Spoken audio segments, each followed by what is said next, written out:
Assalamualaikum warahmatullahi wabarakatuh.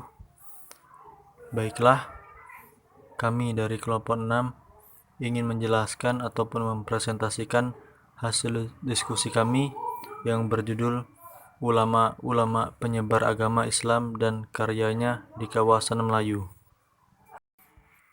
Disusun oleh kelompok 6 yang beranggotakan yaitu Adi Setiawan, Doni Kurniawan, Muhammad Mifaza, Merdiana Ferdila, Agus Sulistiono, dan Kamelia. Hamzah Fansuri. Syekh Hamzah Fansuri lahir di Fansur Singkil, Aceh. Beliau hidup pada zaman pemerintahan Sultan Alayyidin Riyadsyah IV 1589 sampai 1604 Masehi atau 997 sampai 1101 Hijriah hingga awal pemerintahan Sultan Iskandar Muda Mahkota Alam. Syekh Hamzah Fansuri wafat dan dimakamkan di sebuah kuburan di Oboh, Simpang Kanan Singkil. Syekh Hamzah Fansuri banyak merantau untuk menuntut ilmu hingga ke Jawa. Mendirikan dayah. Pada awalnya, Syekh Hamzah Fansuri berdiam di Barus, lalu di Banda Aceh, yang kemudian ia mendirikan dayah atau pesantren di Oboh Simpang Kanan Singkil, dan di Oboh itulah ada yang mengatakan antara Singkil dan Rundeng. Seorang sufi. Syekh Hamzah Fansuri adalah tokoh sufi yang terkenal di Aceh. Beliau ahli dalam ilmu fikih, tasawuf, falsafah, sastra, mantik, sejarah, dan lain-lain, serta fasih berbahasa Arab, Urdu, Parsi, di samping bahasa Melayu dan Jawa. Karya-karya Syekh Hamzah Al-Fansuri banyak menulis tentang ilmu tauhid, ilmu suluk, ilmu taharikat, ilmu tasawuf, dan ilmu syara. Karya-karya beliau diantaranya 1. Syarab al-Asyikin atau Zinatul Muwahhidin. 2. Asyral al-Arifin fi bayan ilm as-suluk wa at-tauhid. 3. Rubai Hamzah Fansuri. 4. Kasyif Syirri Tajalli Ash-Shibyan. 5. Kitab fi Bayani Ma'rifan. 6. Syair si burung pingai. 7. Syair si burung punggu. Nuruddin Ar-Raniri. Syekh Nuruddin bin Ali bin Hasan Ji bin Muhammad Hamid Ar-Rairi dilahirkan di Ranir, Render, Gujarat, India pada tahun 1637.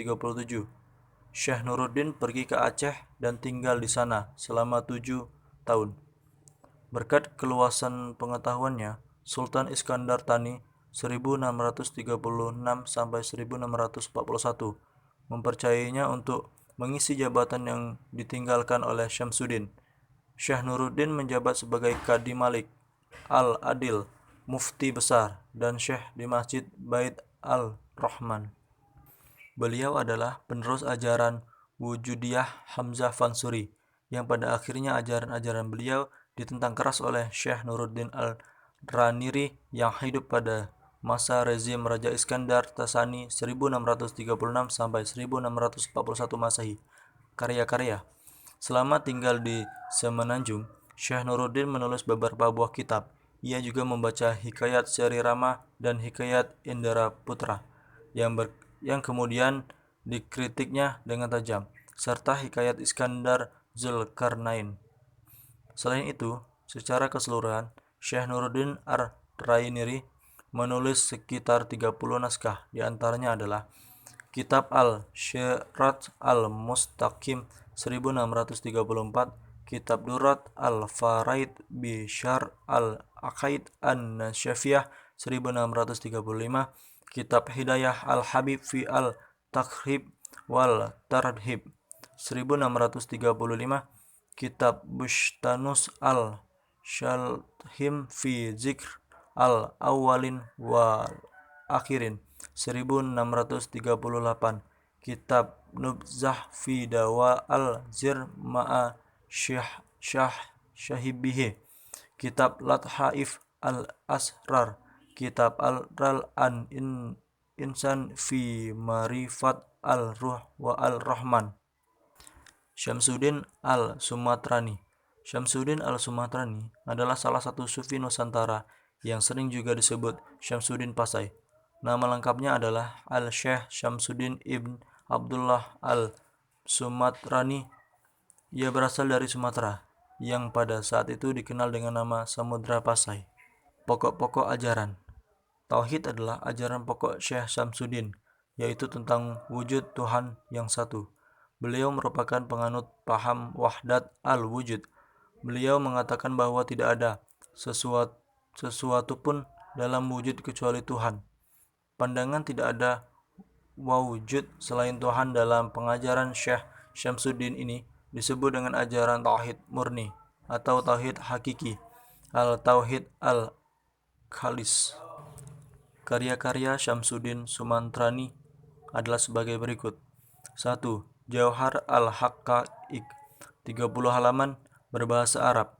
Kitab ini menyajikan pengajaran tentang martabat 7 dan jalan untuk mendekatkan diri kepada Tuhan. 2.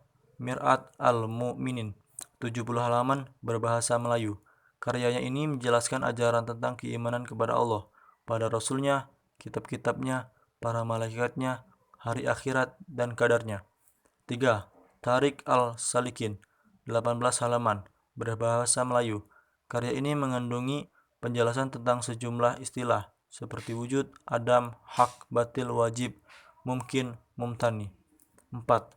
Mir'at al-Iman atau kitab Bahr al-Nur, 12 halaman, berbahasa Melayu. Karyanya ini berbicara tentang ma'rifah, martabat 7, dan tentang roh. 5. Kitab al-Harakah, 4 halaman.